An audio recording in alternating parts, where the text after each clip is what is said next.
Okay. Hi, everyone. Welcome and thank you for joining us for tonight's presentation. I'm Sarah Gurecki and I'm the publisher at CMC Press Books. This evening, we have Malia Maunakea, who is the author of the new book published by CMC Press, Backpacking with Children, How to Go Lightweight, Have Fun, and Stay Safe on the Trail. Malia will tell us all about how to plan a successful family backpacking trip, including planning and logistics, food and drinks, what gear to bring, and games to play on the trail. And Backpacking with Children, the book, will be 25% off during tonight's presentation using the code KIDS25 at our website, cmc.org/books, which I'll put in the chat in a few minutes. Here are a few friendly Zoom reminders. I'm sure you're all quite familiar with using Zoom by now, but just as a reminder, please keep your microphones muted and please keep your cameras off. This helps with internet bandwidth during the talk. And just as a reminder, the session is being recorded.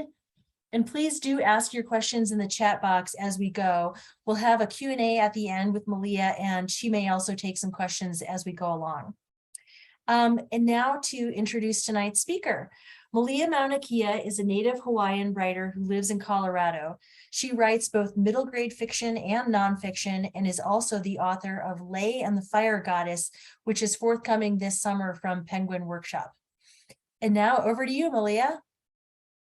Thank you so much. And thanks everybody for joining today. And thanks for Colorado Mountain Club for organizing this talk and for helping more families get outdoors.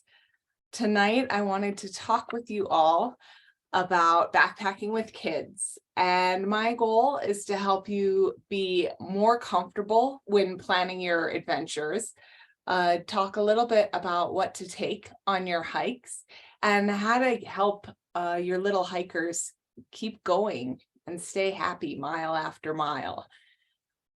These pictures are not the most fun, right? If you look up in the upper corner, we are in mosquito head nets with long sleeve nylon jackets and wind pants and are being swarmed by mosquitoes during a break stop. And if you look at the lake in the background, it is covered with little riplets because it is also raining. And so we learn mosquitoes can and do swarm even in rain.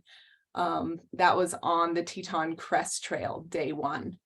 The two lower pictures on the right-hand side of the screen, the lower complete right show my son being very upset because we went up the wrong pass. And the middle shows my daughter when we lost the trail and had to bushwhack. And the lower left shows my daughter very upset after one particularly muddy, cold, windy pass right before dinner.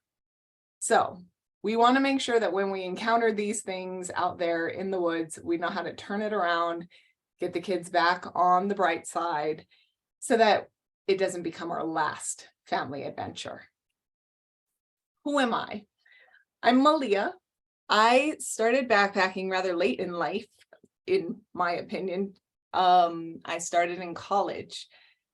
I am from Hawaii, so the lower picture is me and my son hiking around in Hawaii, and that's where I am most happy. So to have it snow on my first backpacking trip in 2003 was a rather rude awakening, but it was good practice for the Pacific Crest Trail in 2006. Yes, after there were only 3 years between my first backpacking trip and doing the PCT. And now I have about or just over 3,000 miles under my belt. And like Miss Sarah said, I have Backpacking with Children out with CMC, and I also have Lay and the Fire Goddess coming out this summer with Penguin Random House. I have backpacked in 10 states. I've experienced different conditions, hazards, and opportunities. I've run out of water, almost run out of food, run into bears, run into snakes, crossed terrifying snow and rivers, dealt with lightning and hail, and now I have kids and am introducing them to all the joys of the outdoors as well. And here's my family. Dave is the one that got me into backpacking in college. He was there with me for my very first trip and for almost all of the trips since. Ray was born in 2007 and Kaleo was born in 2009. And they each have over 600 miles of backpacking under their hip belts over the span of 18 trips in their lives. I wanted to hear a little bit about yourselves. So in the chat, if you wouldn't mind letting me know what state you're in, how you heard about this presentation, and how old your kids are, that'd be really helpful for me to kind of know where we all are.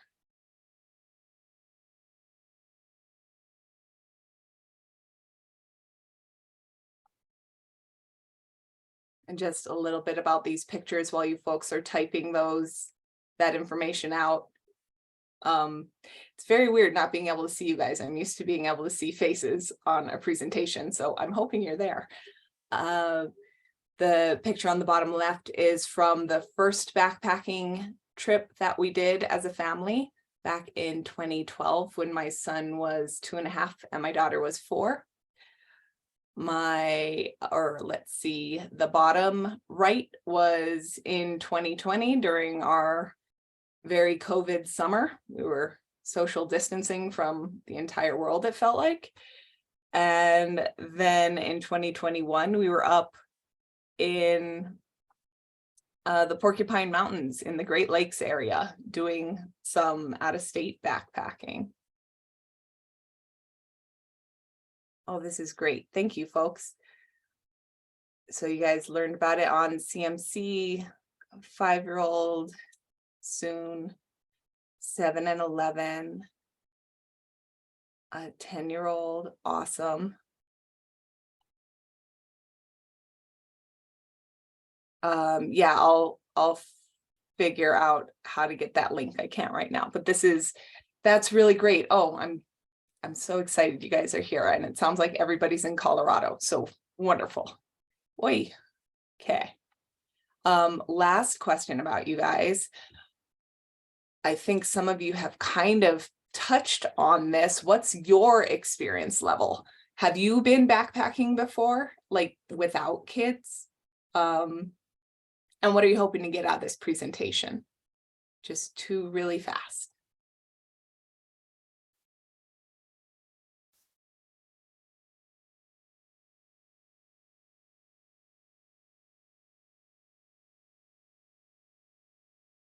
This was a journal entry my daughter wrote. I'll just read it really fast. It was about our first trip when we did she said it was 1.5 miles in Golden Gate State Park. She was 5, Kaleo was 2.5. Why she likes going backpacking. Number 1, going exploring. Number 2, climbing on rocks. Number 3, finding bugs. Number 4, smelling flowers. Number 5, going bathroom in the woods. Her gear that she was carrying: clothes, toothbrush, toothpaste, Teddy with all the exclamation marks in the world, water and a candy bar, and her sleeping pad and a brush.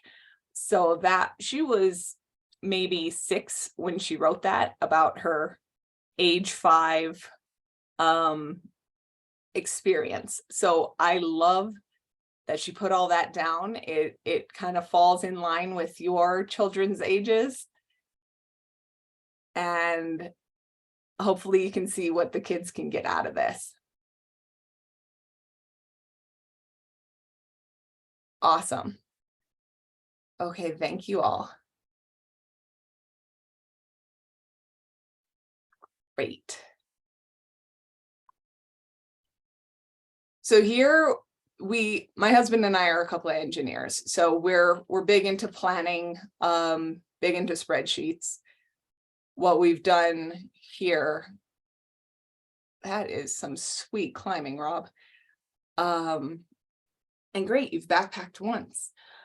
The amount of trips that they've done, the 18 trips, you can kind of see the rundown here. One that stands out a little is the Tahoe Rim Trail. It was 171 miles.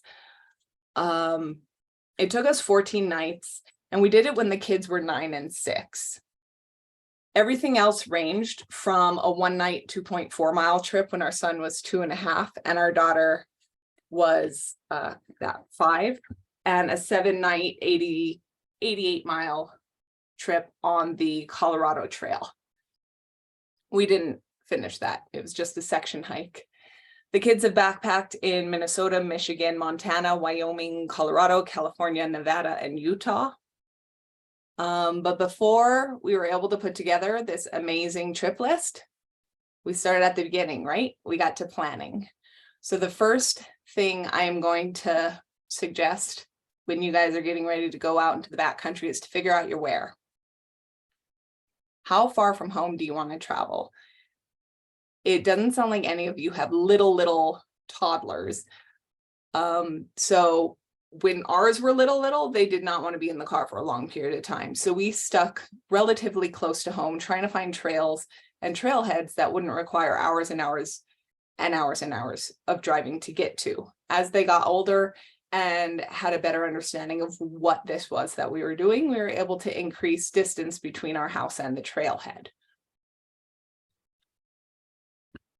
One thing to figure out, if you've been hiking with your kids before, you'll at least have some kind of basic guideline of how many miles you want to hike each day. It's important to know how far from home you're going to drive and how many miles you want to hike each day, because you need to calculate how long it's going to take you to leave your house to get to the trailhead and how many miles you'll be able to make before dark, so you're able to set your tent up before it gets dark out, and then have the remainder the next day, full day, to travel the rest of the miles, or however many days you're planning to stay out there. Use your maps. Now there are so many online options. CalTopo, as an example, to figure out your destinations and routes. You're going to want to look at the trail types and your terrain and mileage. Terrain is going to have an impact on how many miles you can make in a day. It's a lot more difficult to go up and over passes than it is to do flatland. If you've been hiking, you're familiar with the difference there. Looking and reading topo maps is incredibly helpful, as is reading reviews on sites like All Trails to see average times that people took completing similar trails. For us, we look a lot at trail types that are loops instead of out and backs or point to points, but I want to go over what each of those different trail types are and how they can be incorporated in your backpacking experience. First are out and backs. These are kind of awesome when your kids are younger, because you're able to go just as far as your kids are able to make it. Also, if you keep it relatively short and the trip is a disaster, you can bail and run back to the car, no problem. Or if the weather turns suddenly, for whatever reason, if somebody wets the bed, you can bail. Again, you guys have slightly older kids, but if anybody watching this ends up going out with a toddler or a 2.5-year-old, it can lead to some wet nights, especially when they're really tired from hiking all day. A loop hike is nice because you never see the same thing twice, right? You start in one place, you go in a continuous circle pretty much the entire way. Tahoe Rim Trail is one example of a loop that we did. I like using this example because it was more complex on a number of levels. It required resupplies, which means we started, for example, on the north side of the lake. We ended up picking up a mail drop of food on the east side of the lake. We went shopping on the south side of the lake, and then we went shopping again on the west side of the lake to get extra food to make it those 1, 2, 3, 4 stretches. It was also out of state, so we ended up planning on a train ride to get from Colorado to Reno, where we got a car and then went to Tahoe. So we had to figure out what gear was able or safe to bring on a train. If you're going to be flying anywhere, you have to take into consideration your gear, such as fluids, your fuel, your water, any kind of resupply stuff there, or your hazardous items like your pocket knife or even your trekking poles, what will be allowed on the airplane.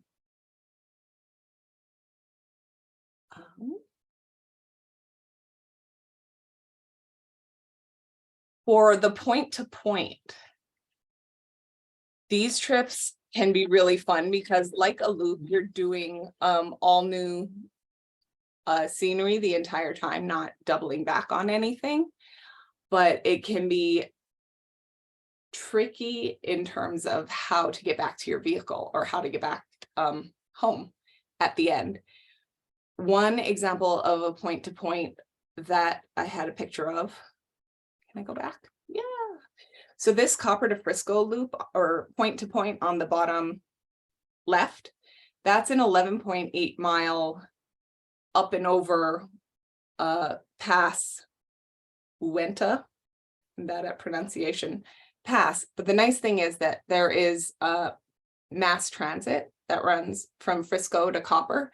So we parked in Frisco, caught the bus around to Copper, hiked up and over back to our car in Frisco. That was just one really short 11-mile example of a point-to-point. This point-to-point was much, much bigger. We were not about to easily get back to the car. And our original plan had us ending up in Breckenridge, where we were going to have more options for transportation, and a friend was going to be able to get us. But when you're planning, you also need to plan in contingency plans. Have a plan B, because if the weather or something doesn't cooperate and you need to bail early, it's always good to have another idea of how to keep your family safe and happy. In this case, Georgia Pass was still way too snow covered. We couldn't make it over to get to Breck. We ended up at stopping at Kenosha, hitchhiking to a place where a bus would pick us up and catching the bus home.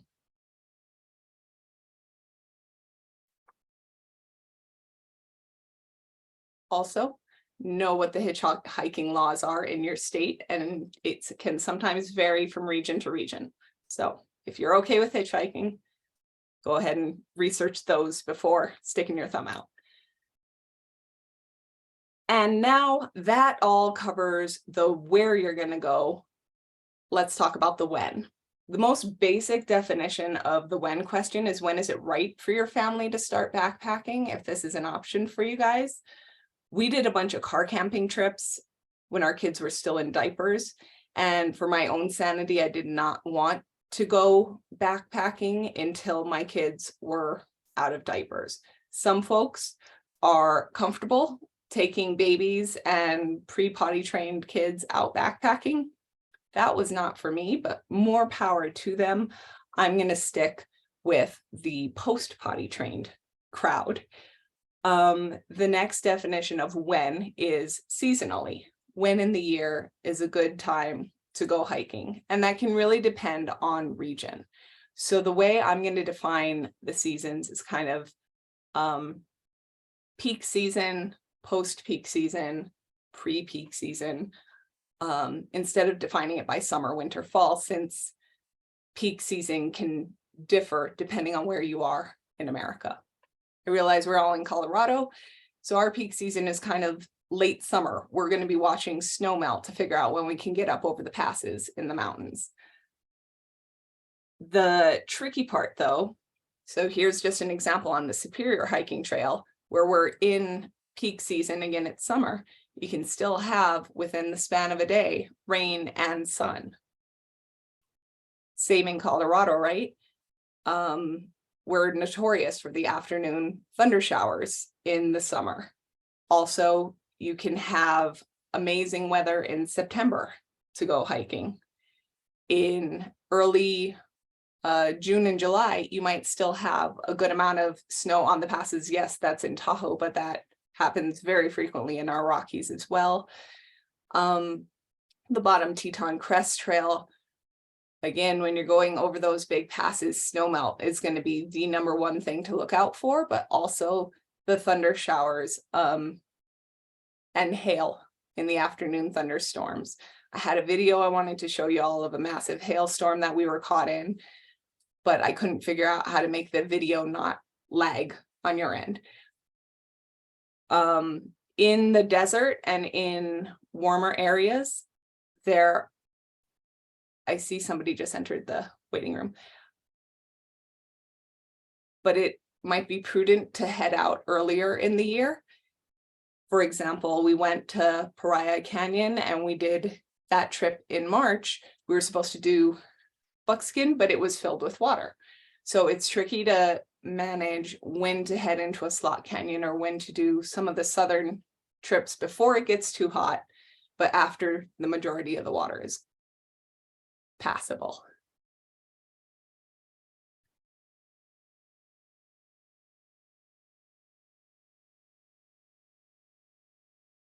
In my book, I do have a list of websites to help monitor snow that monitors snow and weather data, so you're able to keep better tabs on when passes are passable. Next, we look at the how of planning. Again, this is all still just in planning. Figured out the where and the when. Now, how do you go about making these reservations and going on these adventures? Are there any permits or reservations required?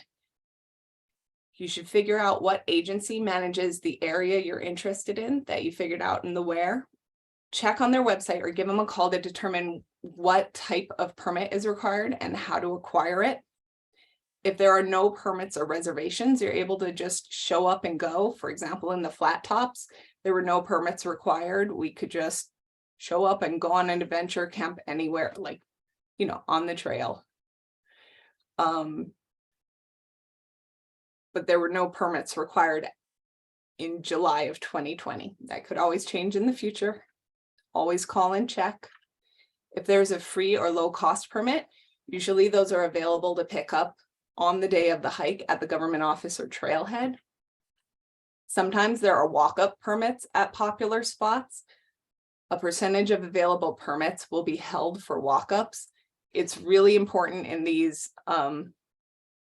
popular spots to know what time the desk opens, as there could be a line. A location-specific permit has you're allowed to make advanced reservations for particular camping zones. That example is in the Grand Tetons, where there are these long ovals of a camping zone where you can camp anywhere within that shaded area with your permit. You're not assigned to a particular spot, so it can still be a bit nerve-wracking because you're not sure what will be filled and what won't be when you're showing up. There's also trailhead entry specific permits in Yosemite, as an example, or specific campsite permits, which are pretty common in Rocky Mountain National Park. You end up getting a permit to sleep in a particular campsite. Also, there are lottery system permits, for example, for the John Muir Trail or other areas that are really, really popular. Basically, you put your name in a hat and hope that your family gets pulled to be allowed to go do that hike that year.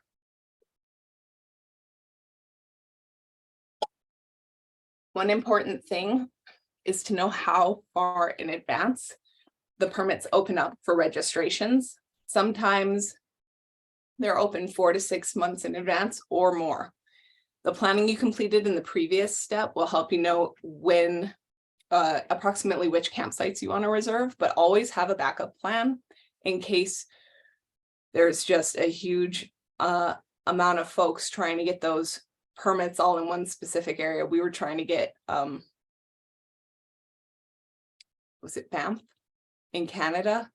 And they were gone, or the Canadian Rockies, they were gone so fast we couldn't get our A, B, or C choices. So always have backups when you're trying to make plans to reserve highly popular areas. Next, out of the when and where and how, we're into food. When you've finalized your when and where, you should know your route and how many days you're planning on backpacking. This will help you calculate how many meals you need to plan.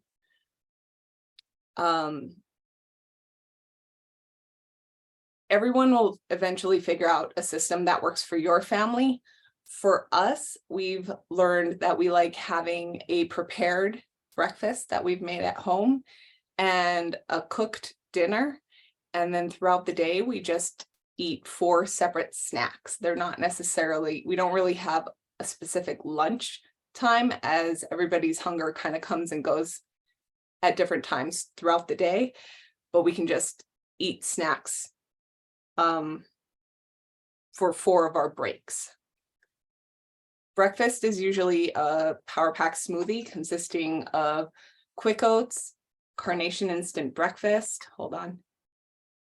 I'm gonna skip just to right here because on the bottom middle picture, you can see the Carnation instant breakfast and our little breakfast baggies.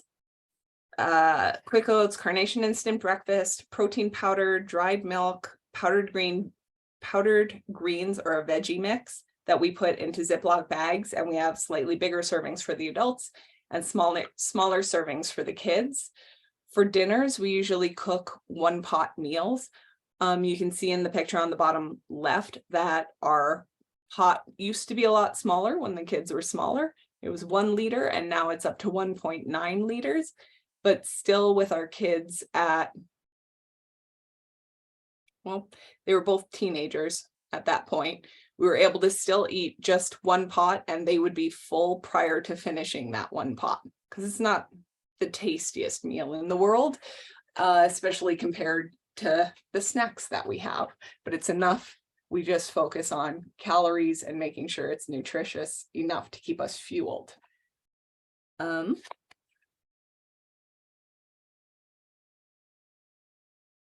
Since dinner is the one cooked meal of the day, that doesn't necessarily mean that it always comes at night. It comes when we know there will be a water source. If we're in an area that it's not a water scarce area, usually dinner is at night. But if we're in a more water scarce area, dinner will come whenever we know there's available water. So you see at the top left picture, it is the middle of the day, but we just hit an area where there's known water. So we're trying to convince the kids that now's a good time for chili. And it didn't go over great, but that was when we had water available. On the bottom left, you can see that's an example of our food for the beginning of the Tahoe Rim Trail. We do end up repackaging the majority of our food to make it lighter to carry in our packs and to have it fit into our sacks easier. If you see on the upper left, there are 2 sacks on the table there. Those are like Kevlar bags that are bear proof if you have the metal cylinder insert.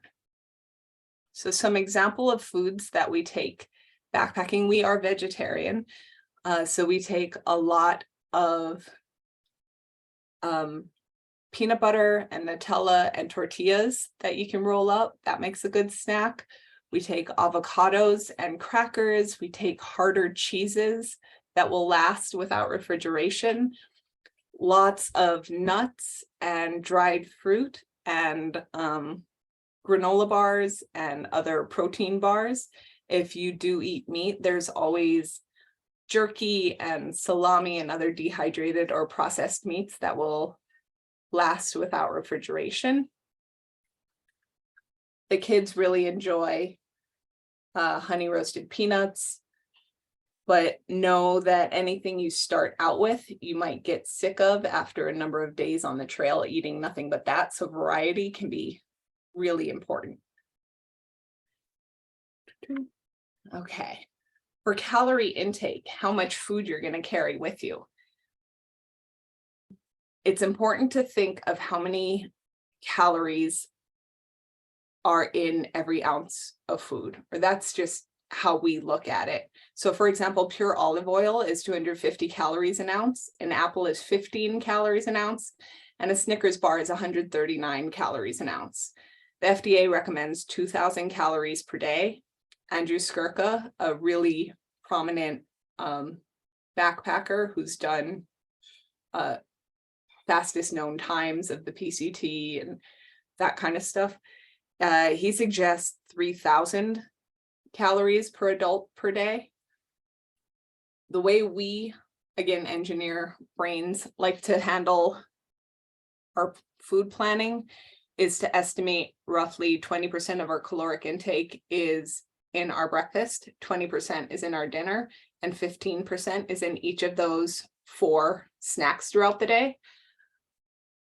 When the kids were toddlers and not eating much, we would stay closer to our 2,000 calories per day goal, but and 1 to 2,000 for each of the kids. But as they got bigger, we would increase that closer to the 3,000, just so we never ran out. An easier method, if you prefer, is just to guesstimate at weight. Andrew Skirka says about 1.5 to 2 pounds of food per adult per day. Dehydrated options. We do have a dehydrator that we've used a number of times. We like hummus and chili and spaghetti. We've tried smoothies and they were gross, so that didn't work for us, but feel free to try. Make sure when you're dehydrating stuff, you pay attention to the different fats in what it is you're dehydrating, as they can go rancid. You'll want to store things in the freezer if you're not going to use them right away, if they do have any of those fats or oils. I am not seeing any questions in the question box, so I'm just going to keep going, but feel free to put things in the chat if you do have questions. I'm going to go into gear now. The case for going light. I am a pretty big advocate for making your pack and your kids' packs as light as possible, just to make the experience as pleasant as it can be. I don't have the greatest back or shoulders, and I am fairly limited in what I can carry. In the beginning, when we had toddlers and synthetic bags that we didn't want the kids to carry because they were so big, my husband would use an external frame pack that he had from Scouts way back in the day and strap their larger synthetic bags to the exterior of that pack.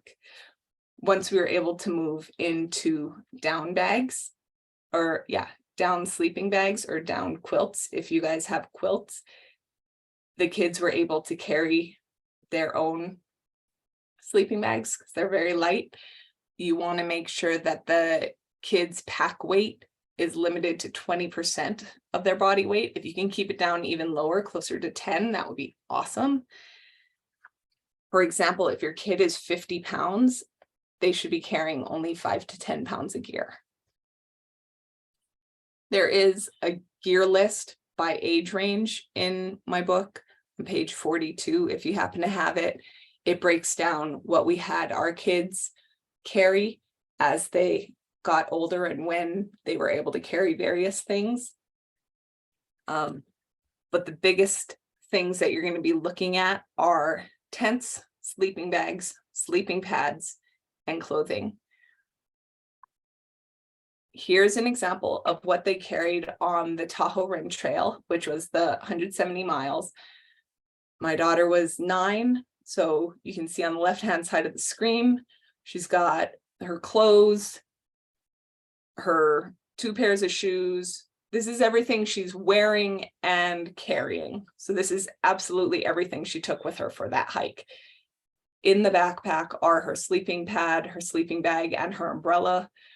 My son, same thing. You can see everything he had. He did not carry his sleeping bag since he was only 6, but he did carry his sleeping pad, and his umbrella and his Crocs. It didn't amount to much because he was wearing, he's wearing his shirt, he's wearing his shorts, he's wearing his hat, he's wearing probably half the stuff you see there. So we were able to keep his pack weight closer to that 10%. Here's an example of what my husband and I carry. So his base weight, and base weight is the weight of the gear without food or water. His base weight is about 15.5 and mine is about 11.5 pounds. Just to give you an idea of what we hike with. I realize that nowadays there are way lighter things out there. We are not the ultra light people. We are just regular lightweight people. I do like some comfort things. All that being said, hike your own hike. Everybody gets into this at different stages, right? So in the bottom right, you see our massive 4-person REI regular, not lightweight tent that we took with us on almost all of our beginning backpacking trips until the kids reached an age where we felt comfortable having them in their own tent. And that's when we graduated to our tarp tents that you see in the upper picture there on the Wetterhorn loop. So now they're in one of those tarp tents and Dave and I are in the other tarp tent because he and I share a quilt sleep system. We can't split up. We could go get individual sleeping bags, I'm sure, but I'd rather not sleep with my children because they kick. And this system has worked really well, and it actually gives them a lot of together time to chit chat after a long day of hiking, and it's just adorable to listen to them. On the bottom left picture, you can see at this point, my son is just using his regular synthetic jacket that we had from school, nothing special. He's using an REI Tarn bag that was not that expensive. My daughter is wearing a Deuter Fox, I believe, again, just off the rack from a big box camping store. They are using, if you can see on him, he's wearing like athletic pants and sneakers and his beanie from school. So we are not advocates of buying really fancy gear or all new hiking gear at all. Go to the thrift stores, especially being in Colorado. There are so many thrift stores that have hand-me-down decent gear that you can use, and the kids grow out of it so fast. When they're young, just get them stuff that will keep them safe and warm, and that's about it. As they get older, you can start looking into getting them more technical gear if you can't find any on sale at the thrift stores. Where we didn't cut corners was their sleeping bags, because those can end up being very heavy. We actually gave them our hand-me-down ones. But if you guys are able to find good sleeping bags, they can be adult. If you get them adult, you can tie off the ends below their feet so they don't have to warm up all the air below them if it's a cold night. Or if you go camping cabin to cabin, you don't even need a tent. You can all just stay in the cabins. Another way to potentially save money is sewing your own gear. Throughhiker.com is absolutely amazing. If you know a little bit about sewing, he is super helpful. His customer service has been excellent. I've made wind pants, wind jackets, thermal jackets, bomber hats, then a synthetic quilt, down quilt, stuff sacks, and backpacks. Having done all that, I would not recommend making a backpack. I thought it took too long. At the time I did it, there weren't many lightweight kid packs on the market, but ULA, for example, has since come out with a kid pack that I like the design of. Again, with the down quilt, when we hiked the PCT 20 years ago, there were no 2-person down quilt options on the market for purchase, so I made one.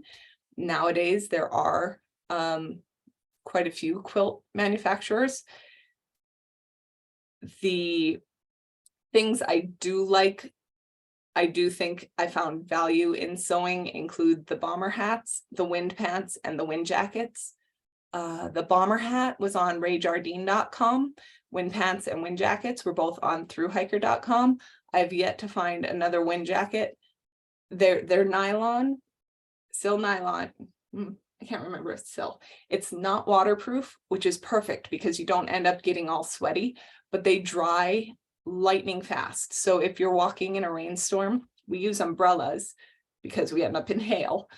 Umbrellas help a lot more than wind jackets or rain jackets in haily situations. But if your arms and legs get wet, you just have the wind gear on and it dries really fast. And then also they are mosquito proof, which is fabulous. So you can they're very multi-purpose, and yet they're not waterproof, so they don't get too hot when you're wearing them. Also sunscreen, they act as sunscreen, so we don't have to carry a huge tube of sunscreen, also weight savings. The bomber hats are absurd looking, but they're awesome because they stay on at night because they have a chin strap. We've used our down quilt for almost 20 years and love it. But again, I think you can buy them without having the headache of trying to sew with down. Right. Now we are on to the fun part, literally, games and diversions. So these are just some pictures of shenanigans our kids have gotten into when basically they're out in nature and have no other choice. In Yosemite, we found a stump that had been cut, and they started flipping it and having the best time tossing it up in the air and playing heads or tails with a stump. Another night in the Tetons, they started dressing up their stuff sacks with all of their gear and giving them personalities and putting on little shows. Again, this is just kids being kids when they're out and don't have anything better to do. It's wonderful. Pine cone soccer, we've had pine cone baseball, whatever you can find at a campsite that doesn't destroy, leave no trace, definitely. But if there's a pine cone on the ground and you can go on the trail and play with it, it's pretty great. And then shoe skiing, whenever we're taking a break and there's a slanty bit of snow, they love running up and then sliding down, and then running up and then sliding down. So even if you hike 12, 15 miles in a day, the kids don't stop necessarily. Even when you're taking breaks, they will keep going. They will keep playing. They will also figure out playing tic-tac-toe on dry skin rather than in the dirt. That was a choice. We try to bring paper and a pen so that they can journal or they can draw. Whenever we have downtime, we try not to make it just a death march, a grueling death march all day long, because when they have downtime, that's when their little brains are able to go make the most of things, and that's their play. They love exploring. When they were very little, we would make sure that they could bring their own toys and stuffed animals. And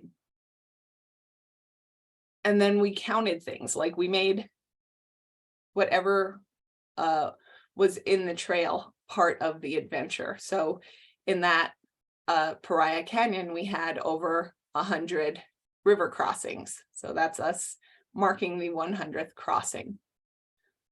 We also enjoy DIY stories and songs. My husband's a lot better at this one than me.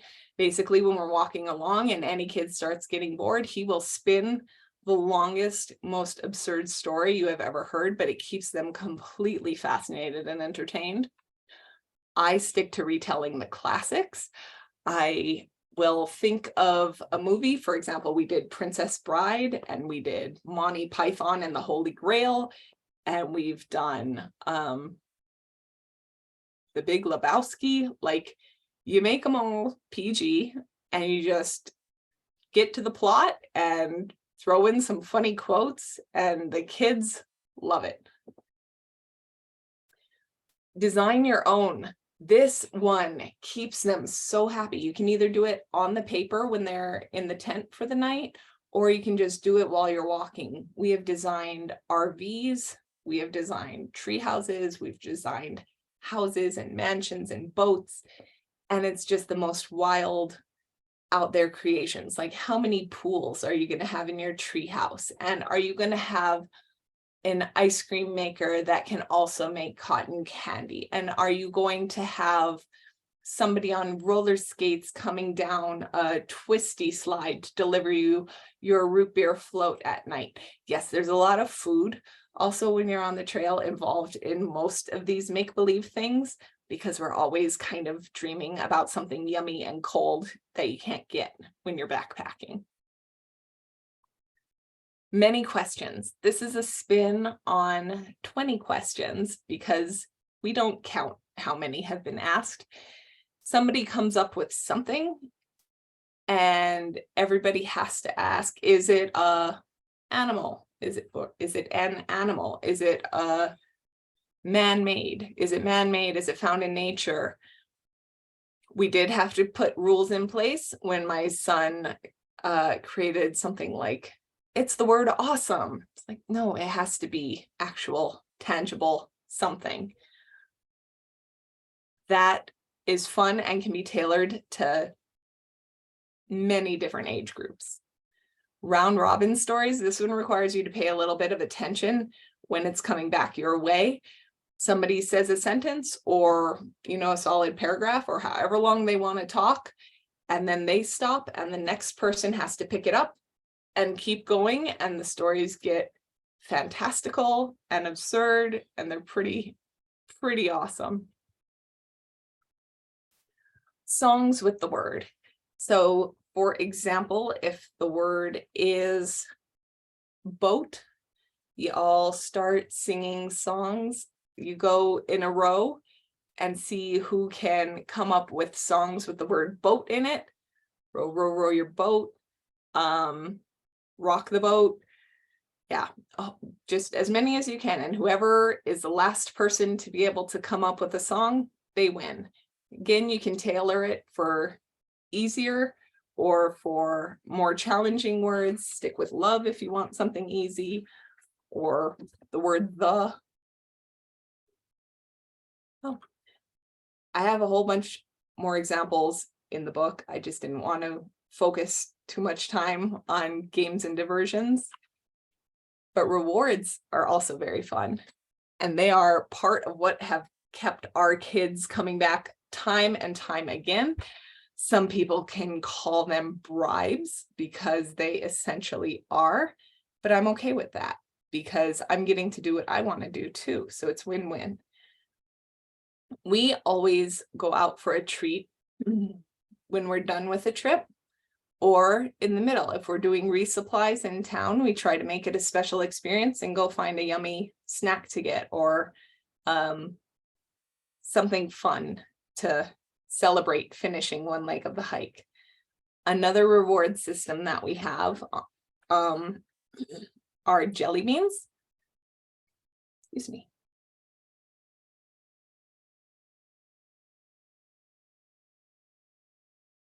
Jelly beans are nice because they're small, so you can carry a whole bunch of them. But we ended up making some pretty big mileage days, so we had to figure out what the system was. And we went kind of ridiculous. So now the kids get 1 jelly bean for every mile they hike that day, for miles 1 to 9. And then when the miles go into double digits, they get 2 jelly beans for those miles. So if they hike a 15-mile day, they get 9 jelly beans for the 1 through 9, and then it's 10, 11, 12, 13, 14, 15 are all double digits. So that's 12 jelly beans. So 12 plus 9 would be, I don't know, 20 something. 12, 13, 14, 16, 21. So they would get 21 jelly beans that night. We can divvy them up throughout the day as well. But the beauty of this system is that they also lose jelly beans when they're not going to sleep or not cooperating in the tent. If they start getting a little overexhausted and a little too punchy, we can be like, okay, we're going to have to start taking jelly beans away. And that's a good way to keep their jelly bean intake under control.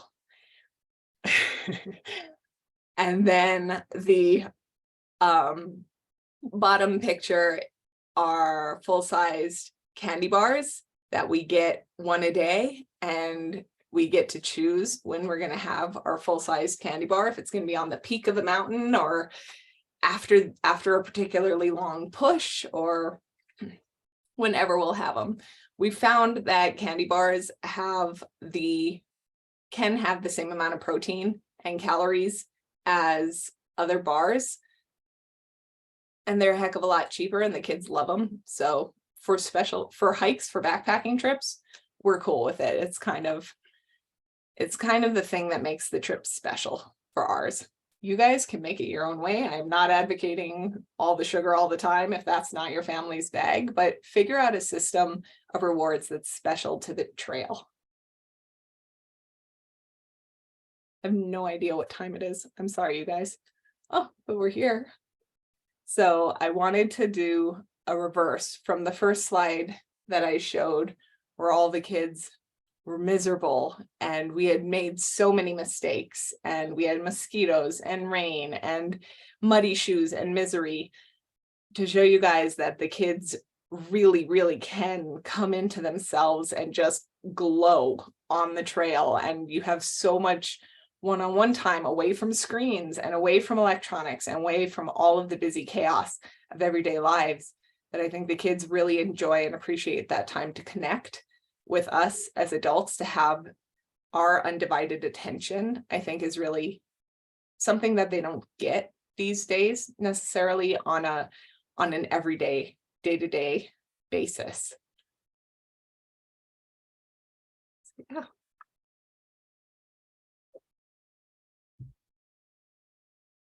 That's it. Oh, I put up some things that were included, kind of the table of contents from the book, because I didn't cover everything from the book today. I wasn't sure getting into the nitty-gritty wasn't really the right time. So in the book, there are more things like ideas for our daily schedules and what we do on breaks. There are more games, in-depth gear discussions, first aid lists, how to select a campsite, dealing with obstacles like animals or critters or weather, hygiene, all that sort of stuff. And then I think that was it. Oh, and there's a list of resources as well, with websites and books and more information. You can always check out my website for more information and to subscribe to my newsletter. And I'm on Instagram, Twitter, and attempting TikTok from time to time, but not really. Nick says his kids are, can we like unmute and see people? I don't think it'll break the system. Nick says, my kids are not really into pounding up miles. How do we build up? I have found that it's actually easier to get them to hike more miles during backpacking trips than it is during daily hikes, because during daily hikes, they are looking forward to the comforts of home. They know that they're going home by the end of the day. So all they want to do is go back home, because home is easy, right? Home is electronics, and home is their friends, and home is chill on the couch, and home is a climate controlled room and comfortable clothes and this heavy thing off my back. So I think removing the allure or the promise of that easy life makes it a little easier to have them go longer distances. Also, if we can I, let's see.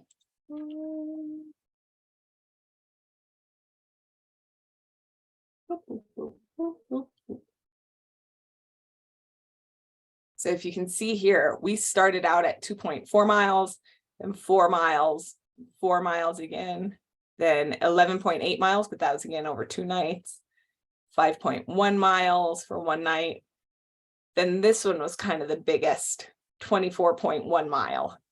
So it was a slow progression for sure. But again, if you're out there for a full day with nothing to do but walk, you can take a lot of breaks and still make decent miles, just with sheer momentum. Again, talking, your voice is going to go hoarse. You are going to drink a lot of water with all the stories you're going to have to tell to keep them interested and keep them moving. But it's just hours. You have so many hours to just walk. I would say we've done Golden Gate, both of those already, and we've done Lost Lake, and we tried Rainbow Lake and had to bail on it. So we're really like close to some of those. I like the idea of building up to over, I'm going to say that totally wrong, Anuva Pass, but yeah. 24 miles. Yeah, I'm not sure my kids are down for that one quite yet, but we'll see what happens. Yeah, the Uneva, so the 24-mile one was supposed to be a 3-night. We were going to do, again, it's usually like 3 to 4 miles on the first day, because we'd get there in the afternoon and just hike in a bit, or half day, or it always takes us longer to leave the house than it should. So even if we leave the house at 10, it feels like the day has kind of gotten away from us. So we try to plan for only 3 to 5 miles that first day. And then the next day, I think we were shooting for 6 to 8. And we take breaks every hour. And we set our watch. And my son is very much can we take a break yet? Can we take a break yet? So we got him a watch, and we taught him how to set a timer so that he was in charge of telling us when the hour has gone by. And that really eliminated a lot of that complaint, because he just didn't know when the hour would be up. And there's no sense of time out there. It feels like you've been going forever when it's been 5 minutes.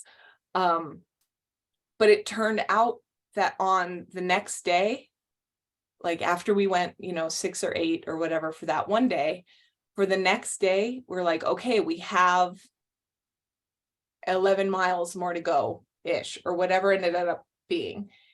And the kids and we have 2 nights to do it. So we can do, another 8 today and then finish it up the next day. And the kids were like, no, let's get ice cream.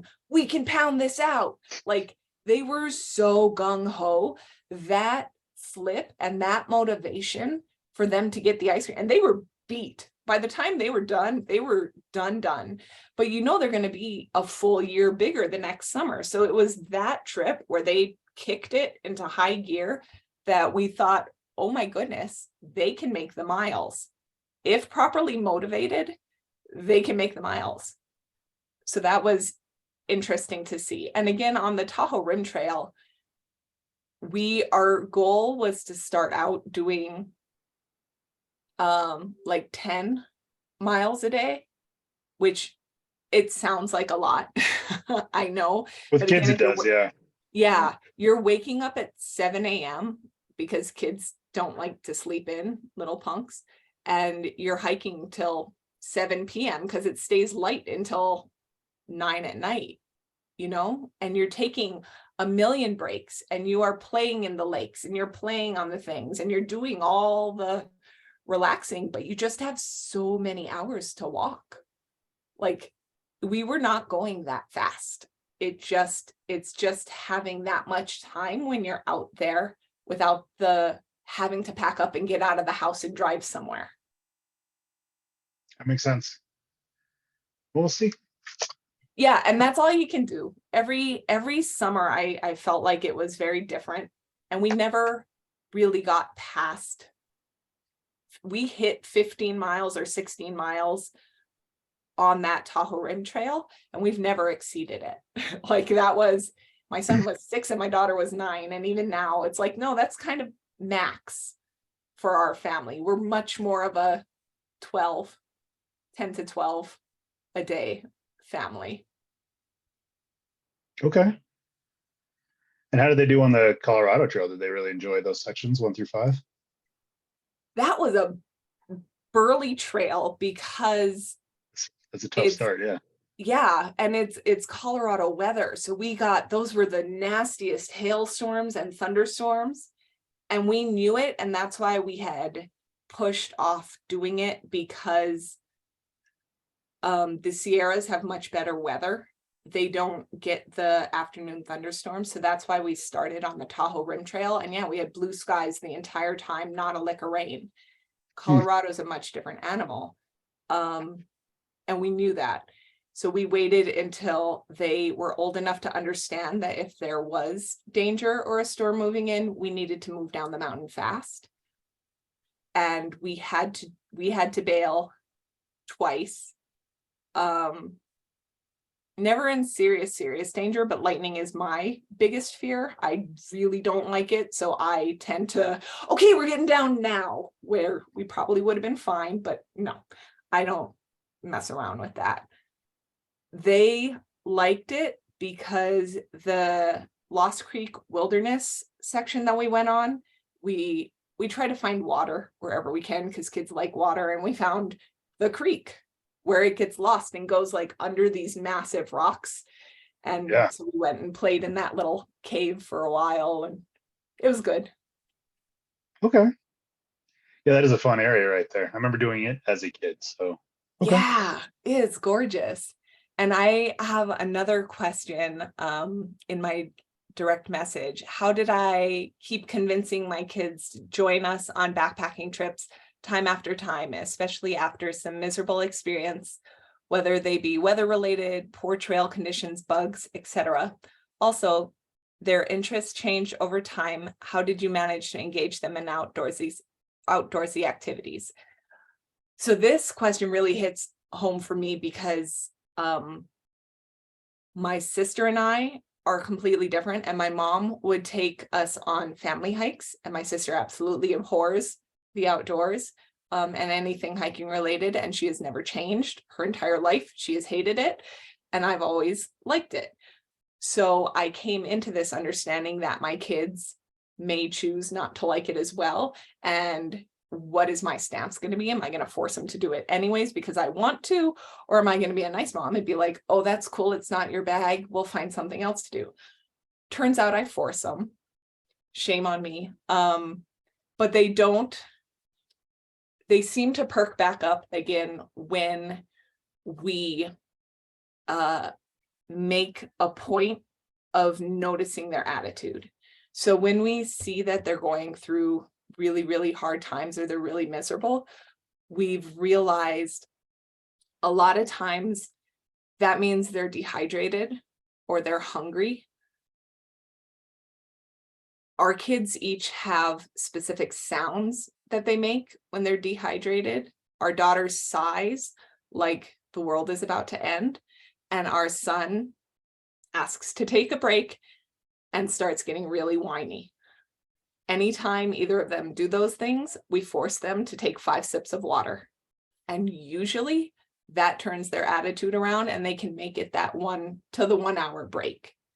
Again, we end up taking those breaks very, very consistently, so they know that this isn't a grueling, horrible thing, and they're going to have playtime, and they're going to get to go do something fun.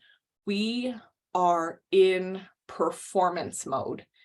When they were little and we were going on these hikes, we were like camp host cheerleaders, singing songs, telling stories, doing everything we could to make the experience as much fun as possible. And we knew that if we were home, there's a good chance they'd be complaining about something we were doing anyways. So if they're going to complain, whether it's I'm bored sitting at home because I won't let them have TV anymore, or I'm bored and I'm tired out on the trail, kids aren't happy all the time, no matter where you are. So again, maybe do something you want to do sometimes. It's going to be okay. I give you permission. When we do have those miserable experiences, the funny thing is those experiences end up bringing us closer together as a family, and they're what we end up talking about the most.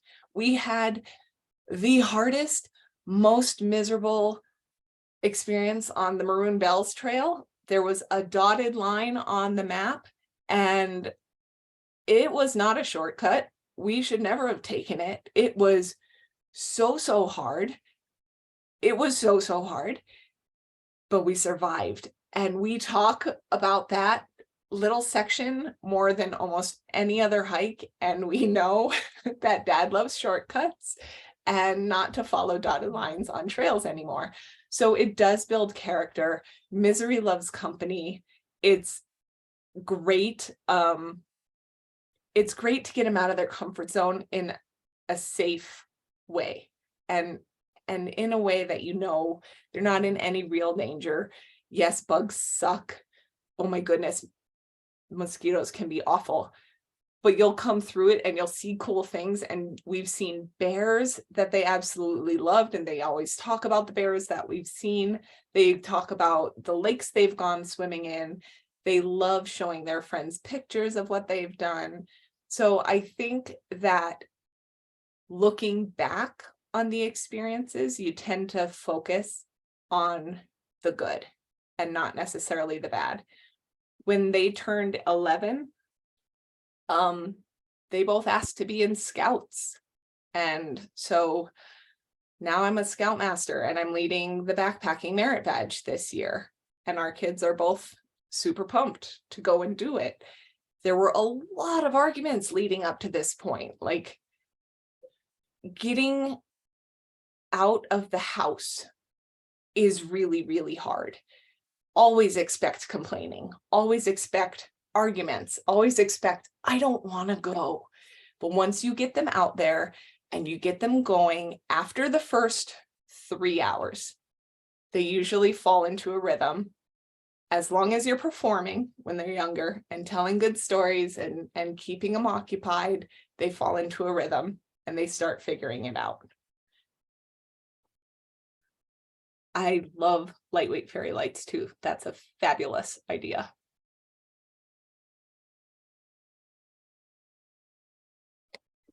Does anybody have any more questions for Malia or any other parenting tips that you'd like to share, things that you found that work? Yeah, especially since some of you have been on hiking trips or on backpacking trips. I'm sure your kids complain on those too. Like, you're not just going to stop just because they complain, or at least I wouldn't, apparently. My daughter had this thing for the longest time that if we said we were going for a hike, it was the absolute worst thing in the world. But if I just said, hey, we're going to go exploring, it was like, oh, I'm down. Okay, let's go exploring. It's just no idea why, but that's how it worked out.